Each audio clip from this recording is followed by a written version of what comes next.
Assalamualaikum. Selamat pagi geng. Okay, hari ni kita kat Octane lagi. Hari ni nak tukar balik spring ke stock spring lah. Sebab nak test stock spring dengan V6 lah. Sebab HNR ni keras sangat. So kita nak test. So hari ni tukar balik lah. Tengok macam mana.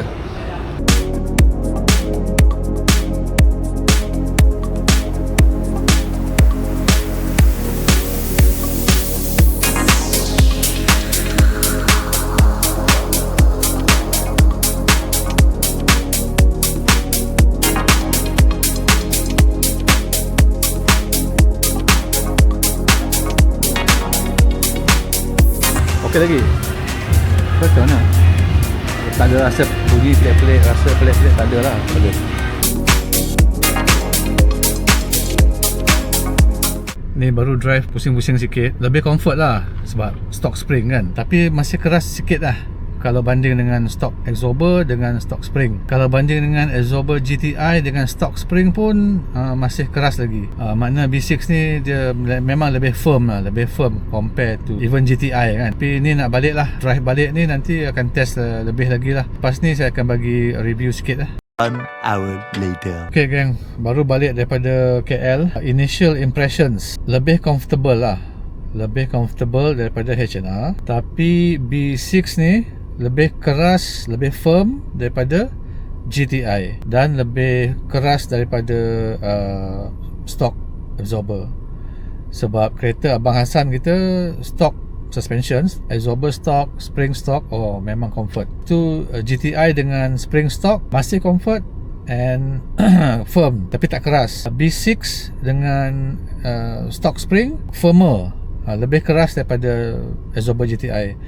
Tapi dengan stock spring ni dia comfort lah, comfortable. Cornering ada body roll, memang jelas body roll. Tapi tadi saya try corner biasa tu, kiri kanan kiri masuk Bukit Jelutong, grip sama dengan HNR grip, tapi ada roll lah. Tapi peliknya tayar tadi tak ada komplain, tak ada bunyi bising. Kalau HNR ada bunyi bising, pelik. Faham lah. Tapi saya kena try lagi lah. Tadi baru first time try. Nanti kalau ada pergi PJ ke mana-mana balik, nanti saya try lagi sekali. Dan dalam masa 3 bulan ni saya akan try sebanyak yang boleh lah. Cuma dia punya gap tu, dia punya ride height, banyak tinggi, lebar habis, luas. Tak cantik lah, sakit mata tengok. Okay geng, update selepas seminggu dengan combo B6 dan stock spring, saya rasa combo ni tak berapa baik lah. Stock spring tu dia tak dapat maintain performance dengan B6. Sebelum ni B6 dengan HNR rasa keras kan. Jadi saya ingat kalau tukar spring ke stock spring yang lebih lembut, mungkin lebih selesa. Tapi salah. Sebenarnya bila saya tukar HNR tu dengan stock spring, tahap kekerasan lebih kurang. Mungkin kurang sedikit lah, tapi dia dekat. So makna B6 tu dia sendirinya memang keras. Okay, so sekarang masalah dia B6 tu keras, spring lembut. Spring tak match dengan Exorber. Jadi kalau bawa slow dia selesa lah, selesa sedikit lah. Masih keras, masih terasa keras. Cuma masalah dia bila bawa laju sikit atau langgar macam bump pada kelajuan tertentu lah. Saya ingat dalam 20-30 tengok angle tayar tu dia langgar bump tu kan. Dia naik bump. Kita ingat dia naik bump lepas tu turun gitu kan. Kadang-kadang dia naik bump, dia tak sempat turun, dia jatuh. Ada satu masalah ni, dia jatuh tiba-tiba. Jadi memang tak selesa. Lagi satu masalah bila bawa laju dekat highway lah. Saya dah test dekat Guthrie Highway, Duke dan NKBE. NKBE okey sebab dia tak berapa kasar, dia smooth kan. Duke ada bahagian yang tak smooth. Macam Guthrie Highway, sepanjang highway tu dia tak smooth, dia kasar, dia beralun banyak. Lepas tu ada sambungan highway joint tu sangat besar.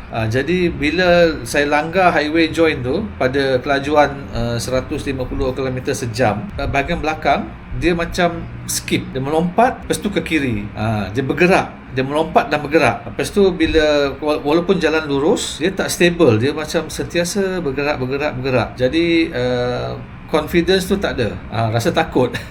rasa melayang, membuai, tak adalah membuai sangat. Cuma dia ada pergerakan, sentiasa ada pergerakan. Jadi macam tak confident lah, kurang confident. So itu masalah dengan stock spring tadi. Jadi tanggapan saya salah. Stock spring dengan B6 ni dia tak sesuai. Combination dia tak sesuai. Dia macam spring ni, dia lembut sangat, dan B6 tu dia sangat keras. Dia spring tu dia macam kena bully oleh B6 kan. Spring tu dia tak boleh control B6 tak boleh control dia. Sepatutnya B6 tu control dia, tapi dia terlalu kuat macam tu. Mendominasi sangat spring tu. Jadi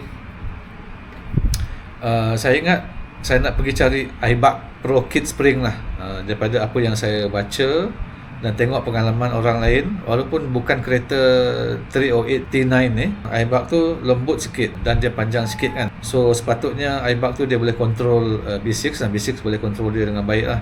So yang tu kena pasang dulu, kena cari dulu part number yang betul, pasang dan test lagi. Selepas saya dapat, saya akan install dan buat testing lagi lah, dan saya akan report balik di sini ya.